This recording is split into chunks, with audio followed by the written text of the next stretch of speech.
నమస్కారం. ఈరోజు మా అబ్బాయి పుట్టినరోజు. మా అబ్బాయి పుట్టినరోజు సందర్భంగా వెనకాల ఉన్న మన తణుకు ఉండ్రాజవరం జంక్షన్ దగ్గర పాలంగి గ్రామం స్పందన ఆశ్రమం అండి. ఇక్కడ చాలామంది పిల్లలు, వికలాంగులు, అలాగే చోటు వాళ్ళు మానసికంగా ఉండటం చూసి చాలా చాలా బాధేసిందండి. ఎందుకంటే ప్రతి పిల్లలు కూడా మనకి పిల్లలేంటండి, మనమే ఉన్నాం. మనకి ఆ దేవుడు అన్ని సంపూర్ణంగా ఇచ్చాడు, అన్ని అవయవాలు కూడా శుభ్రంగా ఇచ్చాడు. కానీ ఇలాంటి వాళ్ళకి పాపం ఎందుకు ఇలా చేయరు అనేది నాకు అర్థం అవుతలేదు.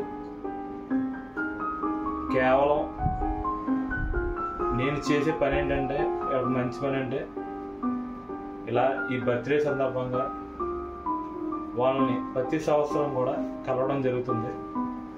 వాళ్ళకి ఒక పూట భోజనము ప్లస్ కేక్ కటింగ్ చేసి మొక్కలు కూడా ఇవ్వడం జరుగుతుంది. అలాగే ఒక చిన్న మాట అండి, తప్పుగా అనుకోవద్దు. మీరు కూడా ఎన్నో బర్త్డేలని, పెళ్లి రోజులని జరుపుకుంటారు కదా. ఇలాంటి ఆశ్రమం కూడా వాళ్ళకి ఫుడ్ డొనేషన్ వీళ్ళ సమక్షంలో జరిగితే వీళ్ళు ఎంత ఆనందంగా ఉంటారో ఈ వీడియో చూస్తే మీకే అర్థమవుతుంది. నేను చెప్పేది ఒక మంచి మాట, మానవ సేవ మాధవ సేవ అంటారు కదా. అలాగే మంచి సేవ చేయాలనేది నా కోరిక. నేను ఒక్కడే చేతం కాదు, మీరు కూడా చేయాలని కోరుకుంటున్నాను. అలాగే నేను ఒక సంఘటన చూశాను. ఫుట్పాత్ మీద ఒక పిల్లడు పడుకున్నాడండి. ఇది మీరు స్టోరీ చూసే ఉంటారు. సరదాగా ఒక నలుగురు వచ్చి కుర్రోళ్ళు కేక్ కటింగ్ చేసుకున్నారు. ఆ కేక్ చూసి వాళ్ళు కట్ చేయకుండా ఆ కేక్ని ముఖం మీద కొట్టి ముఖానికి పేస్ట్లా వేసుకుని వేస్ట్ చేశారండి. ఆ పక్కనున్న కుర్రోడు, ఫుట్పాత్లో ఉన్న కుర్రోడు ఆ కేక్ తింటే ఓ పూట నాకు కడుపు నిండుగా అని చెప్పేసి అనుకున్నాడు. కుర్రోళ్ళేమో అల్లరి చేష్టల మీద ఆ కేక్ని ఎలా పడితే అలా చేశారు. అది వాళ్ళు తినలేదు, ఈ కుర్రోడికి పెట్టలేదు. దీన్ని బట్టి మీకు ఏమర్థమైందండి? మనం ఎన్నో డబ్బులు ఖర్చు చేస్తాం కదా.